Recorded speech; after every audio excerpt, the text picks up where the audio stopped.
Foul kanina ni Noli Locsin. Sample ng Bagya. Rebound scramble. Napulot ni Pido Harenzo. Ang kanilang foul situation. Remember, this is going to be a very important factor sa kanila. Floor, no foul, and here's Locsin. A nice extra pass. And the pass. 3 points. Isa sa mga dominanteng sentro ng PBA noong dekada 90, naging importanteng bahagi ng championship team ng Ginebra noong 1997 at siya ang haligi ng opensa at depensa sa paint. Malaki ang naging ambag niya sa pagsikat muli ng Ginebra at itinuturing na naging muka ng Philippine basketball noong 90s. Sa height na 6'9" siguradong mapapatingala ang sinumang makaharap niya, kaya siya tinawag na the skyscraper. Sa episode na ito, pag-uusapan at i-analyze natin ang naging karera ni Marlo Aquino. Gaano ba siya kagaling at tunay nga bang overrated siya gaya ng sinasabi ng ibang kritiko? Fred Cofield now is being more assertive in the rebounding department. Ito na si Vince Hizon. Ito ang sinasabi natin na feeling. These two teams are the best or the runningest teams dito sa PBA. Oh, Marlo Aquino sa loob. Yan ang dapat for Ginebra San Miguel to get Marlo in scoring. Timosa against JB Gayoso. Sean Chambers nakalusot. Goes up. Wala. Ipinanganak noong October 7, 1973 sa Santa Barbara, Pangasinan. Bata pa lamang si Marlo Bukaw Aquino nabiyayaan na siya ng tangkad, kaya naman naging parte na ng buhay niya ang basketball. Sa high school pa lamang kilalang kilala na si Marlo sa UST, pero lumipat siya ng Adamson sa collegiate basketball.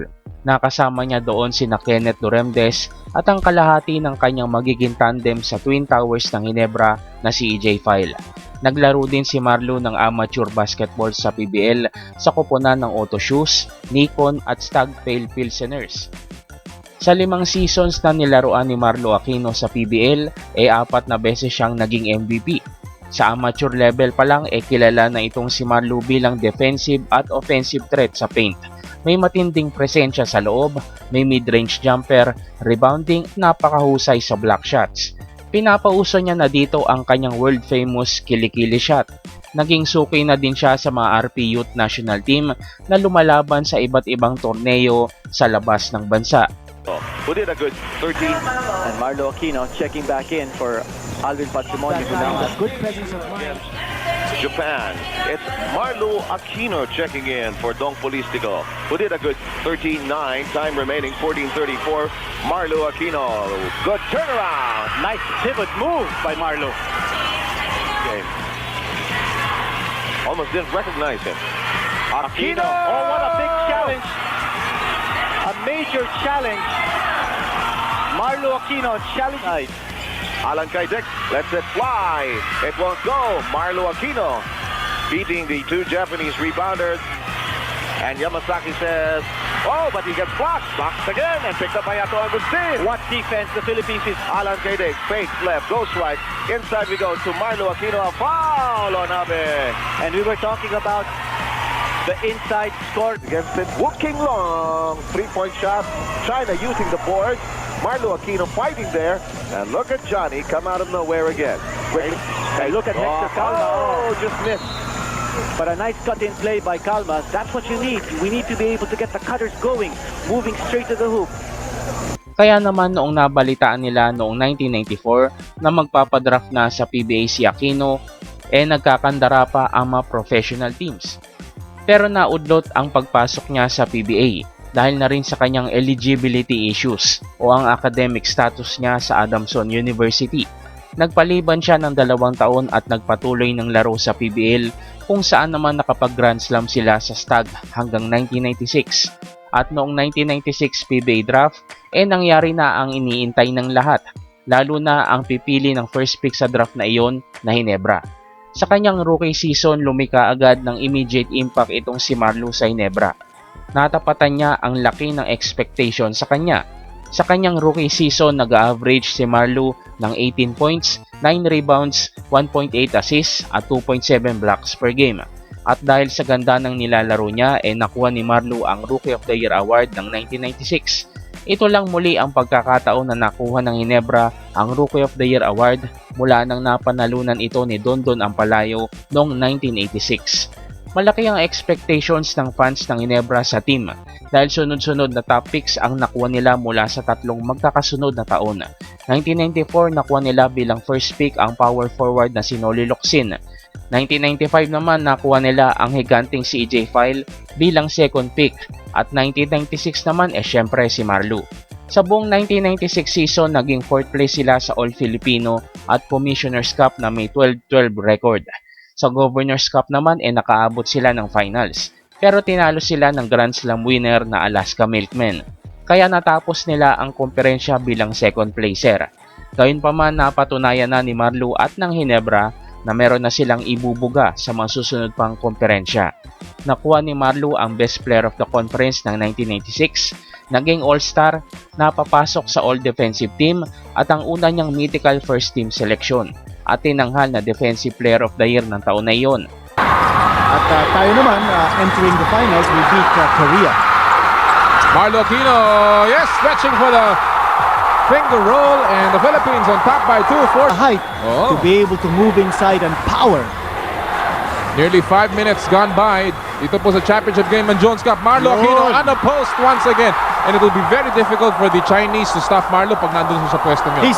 Lin Xinghua at ang Pilipinas once again back on top and in possession. Ano partner, ang chemistry ng Philippine team, nakikita natin, no? So unselfish, they're passing. Sa 1997, nagpalit man ng pangalan bilang mga Gordon's Gin Wars nananatiling NSD ang kanilang motto. Nakuha nila sa PBA draft si Edward Naron na dumagdag pa sa firepower ng team. Napanatili ng Gordon's Gin ang momentum nila mula sa pagiging second placer ng nakaraang komperensya at nakarating muli sa finals. Pero tinalo naman sila ng mga veteranong Pure Foods hotdogs. Pero sa sumunod na komperensya, nadala na ni Marlu ang Gordon's Gin sa una nilang tikim ulit ng kampyonato makalipas ang napakaraming taon. Nasemento na ni Marlu ang sarili bilang isa sa mga dominant centers ng PBA. Sa sumunod na taon, 1998, ang hudyat na pala ng pagbabago ng karera ni Marlu. Umalis na sa team ang kanilang patriarka na si Coach Sonny Jaworski para tumakbo bilang senador. Na-trade si Locsin sa Popcola, napunta ng NBA 7 season at bago pa man magpalit ng bagong milenyo, nangyari ang isa sa mga pinaka-controversial na trades sa PBA history. Na-trade si Marlu sa Santa Lucia kapalit ni June Limpot. Maraming mga Ginebra fans ang nalungkot dito at sinasabing napaka one-sided ng trade na pumapabor sa Santa Lucia. Ngayon bibigyan natin ng kaunting analysis kung may katotohanan nga bang luging-lugi ang Ginebra sa trade na ito. Kung susumahin natin ang mga accolades ng dalawang ito, ito ang magiging kalalabasan. Si Marlo Aquino first pick noong 1996. Si June Limpot naman ay first pick din noong 1993. Rookie of the Year si Marlo ng 1996. Rookie of the Year naman si Limpot noong 1993. Defensive Player of the Year si Marlo ng 1996. Habang si Limpot naman ay PBA Scoring Champion ng 1997. Pareho na silang napasama sa All-Star, Defensive Team at Mythical Team bago pa mangyari ang trade na ito. Sa 1999 season, ito ang average nila bago sila ma-trade sa isa't isa. Si Marlo nag-average ng 15.2 points, 7.8 rebounds, 2 assists at 2.4 blocks per game sa 1999. Habang si Limpot naman ay nag-average ng 15.5 points, 7.2 rebounds, 1.9 assists at 0.8 blocks per game sa 1999 season. Kung stats ang pagbabasehan halos hindi naman sila nagkakalayo. Nagkakaiba na lang sila sa style ng paglalaro. Mas defensive type center si Marlu, pero mas offensive naman at mas may range ang laro ni Limpot.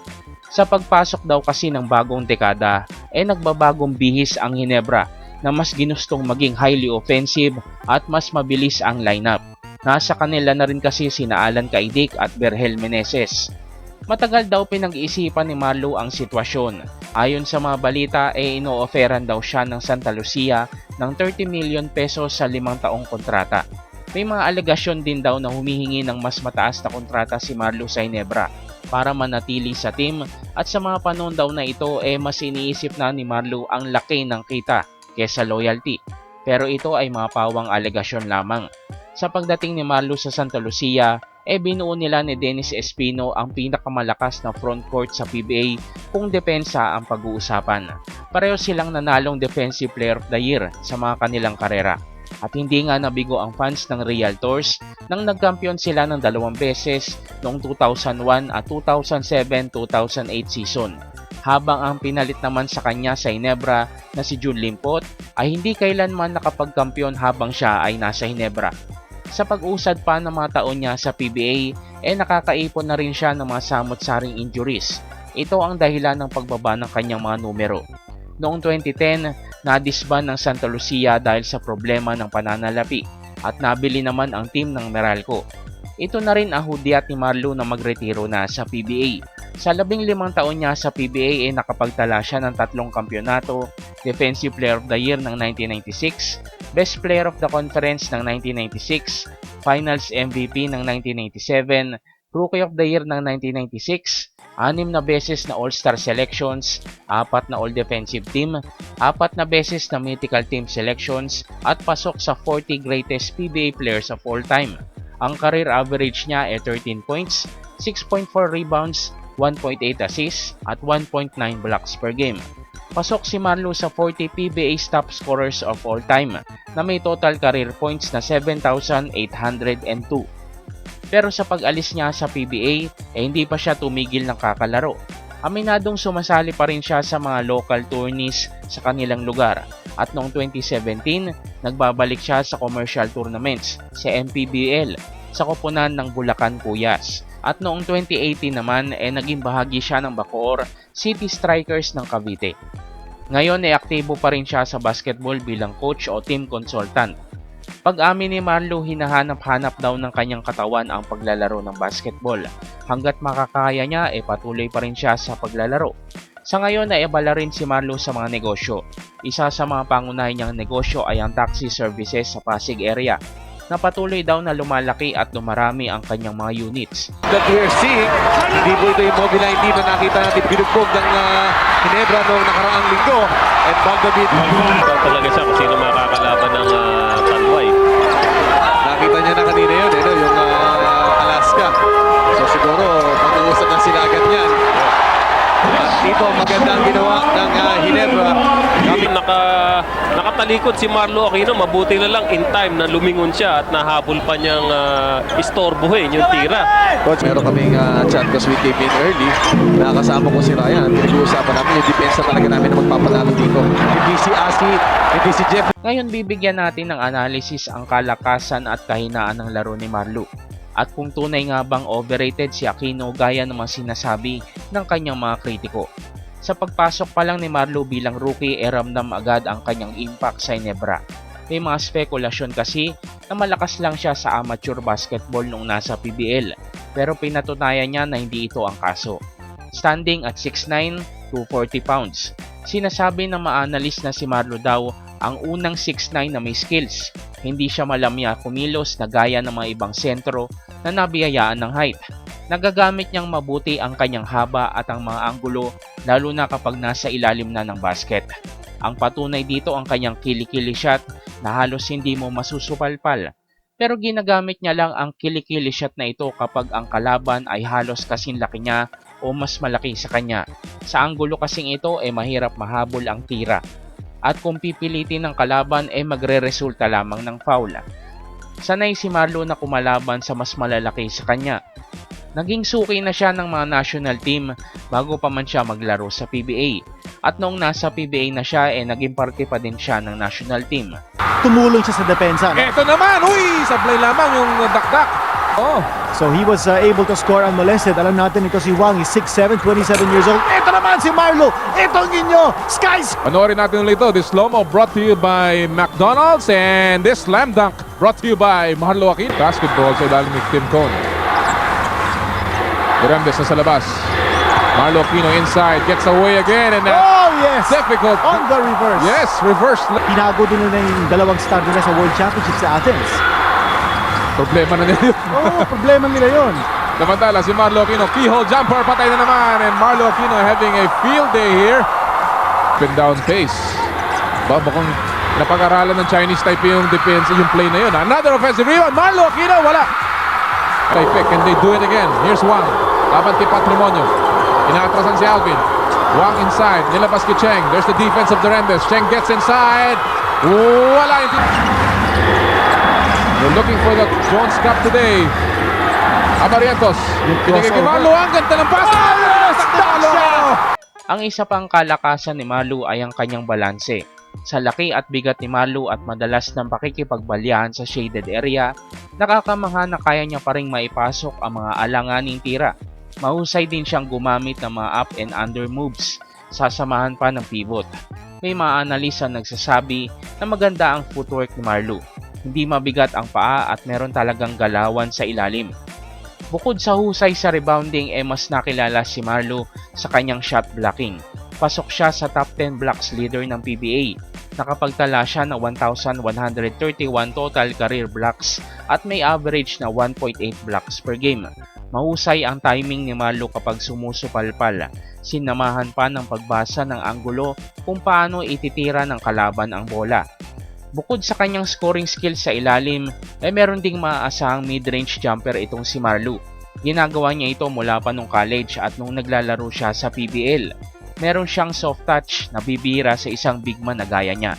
Naasahan niya ito kapag medyo nahihirapang makapwesto o makaposte sa loob. Ang nakikita lang nating kahinaan niya ay ang hindi pag-develop ng perimeter shooting, lalo na sa mga later parts ng kanyang karera. Pero sabi nga nila noong dekada 90, hindi pa naman uso ang mga big man na tumitira ng tres. Gaya lang din ng iba pang big man medyo liability si Aquino pagdating sa free throw, lalo na sa mga crucial minutes ng laro. Ang pinakamataas niyang free throw percentage 51%, habang ang pinakamababa naman nasa 40% o mas mababa pa. May mga nagsasabi na simula noong nalipat si Marlo sa Santa Lucia, nag-iba na daw ang laruan nito. Para bang tinamad o nawalan siya ng gigil sa laro. Hindi na raw siya kasing aktibo sa ilalim na gaya ng nilalaro niya sa Ginebra dati. Hindi ko sigurado ang tungkol dito. Kaya kung fan ka ni Marlo, baka pwede mong ikumpirma o pasinungalingan yan sa comment section. May mga analyst naman na nagsasabi na kaya nagbago ang laro ni Marlo dahil na rin sa mga naipong injuries niya sa katawan. Nag-iingat na lang daw siya na huwag mahantong sa pagtigil sa laro ang dadanasin niyang matinding injury. May mga alegasyon na naging malaking issue daw kay Marlo ang pera pagdating sa kontrata. Ito rin daw ang naging issue niya sa pag-alis sa Ginebra. Humihingi daw ng mas mataas na kompensasyon ang ating bida para sa panibagong larga sa Ginebra. Pero hindi daw ito sinang-ayunan ng management at nang malaman ito ng ibang teams, agad nilang niligawan si Marlo mula sa Davao Eagles at Laguna Lakers ng mga team sa NBA. Napunta si Aquino sa Santa Lucia na nag-offer ng 30 million sa 5-year contract. Pero ang lahat ng mga ito ay pawang mga chismis lamang at walang napatunayan. Isa pang kahinaan ng kanyang laro hindi bagay sa kanya ang green. Joke lang mga buddy. Pero kidding aside, nakakahinayang din talaga nung naitrade siya sa Santa Lucia. Ako bilang Ginebra fan nasaktan din nang nalaman kong naitrade na siya. Sana sa Ginebra na lang niya tinapos ang kanyang PBA career. Gayunpaman, ganun talaga ang negosyo ng basketball. Pero ano nga kaya nangyari kung nanatili na lang siya sa Ginebra? May mga nagsasabi na overrated itong si Marlo. Pero hindi ko ito naririnig noong aktibo pa siya sa PBA. Sa tingin ko nagsilabasan ang mga pahayag na ito noong maisama si Marlo sa 40 greatest PBA players of all time noong 2015. Kung titignan naman natin ang achievements ni The Skyscraper, deserve naman niya talaga ang mapasama. Pero aminado ako na medyo napaaga lang siguro. At meron talagang ibang player na mas deserving na mauna kaysa sa kanya. Gaya na lamang nila Nelson Asaitono at Danny Sigel. Gayunpaman sa tingin ko napatunayan ni Marlo na hindi siya overrated at meron talagang ibubuga. Madalas din siyang maisama sa greatest centers of all time ng PBA. Tunay namang naging household name itong si Marlo noong PBA basketball ng 90s. May mga commercials pa nga siya ng Jollibee at iba pang brands. Sumikat naman talaga siya dahil hindi lang sa kanyang galing sa hardcourt, kundi sa jolly niyang personality. Isa ka bang fan ni The Skyscraper? Comment mo lang sa ibaba kung paano mo siya naging idolo o mga bagay na dapat pa naming malaman kay Marlo Aquino. Marami pong salamat sa pakikinig at panonood. Magkita-kita tayong muli sa susunod na video. So, Sean Chambers nakalusot. Goes up, wala. Again, Marlo Aquino making him change his shot in midair. Yes. Quinito. Replaced. By Roel Gomez. He has been struggling. Aquino, naipit. Sa pa rin nakapulot, pinailalim! Napakagaling si Robert Jaworski. Again, Pinilit ang tira, wala. Aquino with another rebound. Binato. May tao ba? Nato si David Gayoso and pauubusin na siya ng oras. si Marlo Aquino. Nakakita siya ng block and he decided to take it all the way home. Ito yung parang quarterback sa NFL na walang mapasahan. Sabi niya, ako na tutuloy-tuloy sa end zone. Tinawagan ng blocking foul si Bong Hawkins, panglima na yan ni Hawkins. And look at the way he took the shot. Wrong foot, off the glass. Salamat, sabi niya. Panginoon. Tulog sa langit yung ginawa ni Marlo Aquino. 18 puntos na po yung malaking mama. 9 na rebounds.